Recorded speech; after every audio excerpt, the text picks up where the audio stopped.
भारतीय स्वातंत्र्य चळवळीच्या इतिहासात नेताजी सुभाषचंद्र बोस हे नाव सुवर्ण अक्षरांनी लिहिलं गेलं। नेताजी सुभाषचंद्र बोस हे भारताच्या स्वातंत्र्य संग्रामातील एक महान क्रांतिकारी होते।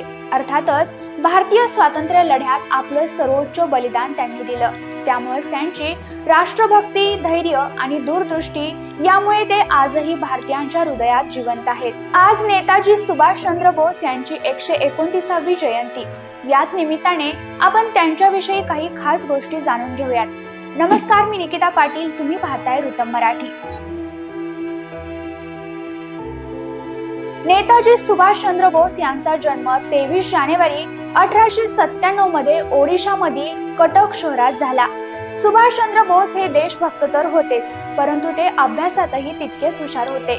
त्यामुळे भारतीय नागरी सेवेचा अभ्यास करण्यासाठी त्यांच्या पालकांनी त्यांना इंग्लंडमधील केम्ब्रिज विद्यापीठात पाठवलं।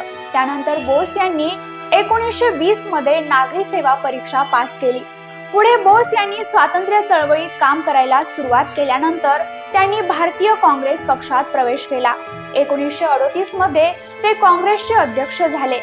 1939 मध्ये ते पुन्हा निवडून आले, पण पुढे सुभाषचंद्र बोस आणि महात्मा गांधींमध्ये मतभेद झाले। त्यावेळी काँग्रेसच्या वरिष्ठ नेत्यांनी गांधींना पाठिंबा दिला। त्यानंतर बोस यांनी काँग्रेसच्या अध्यक्षपदाचा राजीनामा दिला, कारण काँग्रेसच्या काही नेत्यांच्या तुलनेत त्यांची विचारधारा अधिक आक्रमक होती। काँग्रेसमधून बाहेर पडल्यानंतर भारताला ब्रिटिश राजवटीपासून मुक्त करण्याच्या हेतूने त्यांनी जर्मनी आणि जपानच्या मदतीने आझाद हिंद फौजची स्थापना केली। तुम मुझे खून दो मैं तुम्हें आझादी दूंगा हा आझाद हिंद फौजेचा सर्वात प्रसिद्ध नारा होता। तर त्यांनी त्यावेळी दिलेला जय हिंदचा नारा आता भारताचा राष्ट्रीय नारा बनला आहे। आझाद हिंद फौजेने ब्रिटिश सैन्याविरुद्ध अनेक सफल सैन्य अभियान राबवली। आझाद हिंद फौजेने केलेल्या कार्यामुळे इंग्रजांमध्ये भीती निर्माण झाली होती। तसेच त्यांनी भारतीय जनतेमध्ये राष्ट्रीय भावना जागृत केली आणि स्वातंत्र्य संग्रामासाठी जनतेला प्रेरित केले।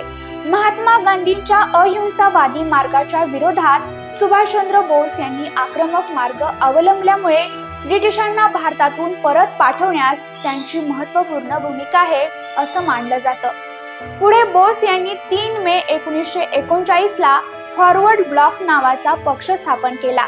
त्या माध्यमातून त्यांनी देशभक्त तरुणांची फौज उभी केली। जुलै 1943 मध्ये आझाद हिंद सेनेकडून त्यांना नेताजी या पदवीने गौरवण्यात आलं होतं।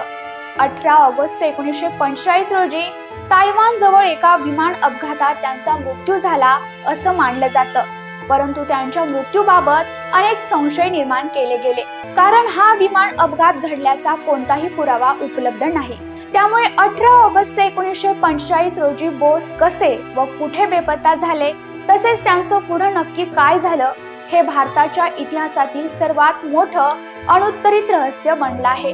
त्यांनी स्वातंत्र्य लढ्यात दिलेल्या योगदानाबद्दल आणि त्यांची स्वातंत्र्य लढ्यातील भूमिका पाहता भारत सरकारनं 2021 मध्ये त्यांच्या जयंतीच्या दिवशी म्हणजेच 23 जानेवारीला पराक्रम दिन साजरा करण्याचा निर्णय घेतला। त्यामुळे आता त्यांच्या जन्मदिना दिवशी पराक्रम दिनही साजरा केला जातो। त्यांच्या जयंतीनिमित्त रुतम मराठी तर्फे त्यांना विनम्र अभिवादन।